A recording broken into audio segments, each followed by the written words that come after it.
Hello everyone, welcome to my channel SK kitchens. ನಾನಿವತ್ತು ಬೊಂಡಾಸ್ ಸುಕ್ಕ ಮಾಡಿ ತೋರಿಸ್ತಿದ್ದೇನೆ. ನಾನಿಲ್ಲಿ ಅರ್ಧ ಕೆಜಿಯಷ್ಟು ಬೊಂಡಾಸನ್ನು ತೊಳೆದು ಕಟ್ ಮಾಡಿ ಇಟ್ಕೊಂಡಿದ್ದೇನೆ.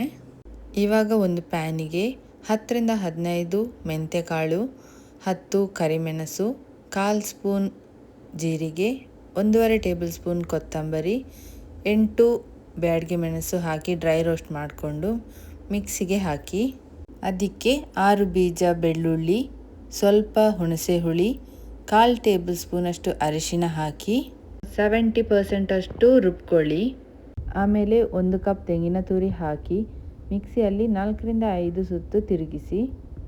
ಇವಾಗ ಒಂದು ಬಾಣಲೆಗೆ 2 ಟೇಬಲ್ ಸ್ಪೂನ್ ಎಣ್ಣೆ, ಸಾಸಿವೆ, ಕರಿಬೇವಿನ ಸೊಪ್ಪು, ಸಣ್ಣಗೆ ಹೆಚ್ಚಿದ ಒಂದು ದೊಡ್ಡ ಈರುಳ್ಳಿ ಹಾಕಿ ಚೆನ್ನಾಗಿ ಫ್ರೈ ಮಾಡ್ಕೊಳ್ಳಿ.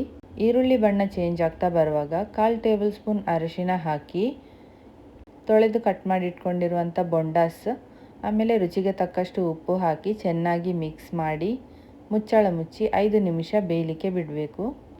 ಇವಾಗ ಇದರ ನೀರೆಲ್ಲ ಬಿಟ್ಟಿದೆ. ಇದನ್ನು ಸ್ವಲ್ಪ ಮಿಕ್ಸ್ ಮಾಡಿ 10 ನಿಮಿಷ ಮುಚ್ಚಳ ಮುಚ್ಚಿ ಬೇಯಲಿಕ್ಕೆ ಬಿಡಬೇಕು. ನೋಡಿ, ಇವಾಗ ನೀರೆಲ್ಲ ಡ್ರೈ ಆಗಿದೆ.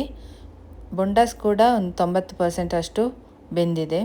ಇವಾಗ ನಾವಾಗಲೇ ರುಬ್ಬಿ ಇಟ್ಕೊಂಡಿರುವಂಥ ಮಿಶ್ರಣವನ್ನು ಸೇರಿಸಿ 1/4 ಲೋಟದಷ್ಟು ನೀರನ್ನು ಹಾಕಿ ಮಿಕ್ಸ್ ಮಾಡಿ 3ರಿಂದ 4 ನಿಮಿಷಗಳ ಕಾಲ ಬೇಯಿಸಿದರೆ ಬೊಂಡಾಸ್ ಸುಕ್ಕ ರೆಡಿ.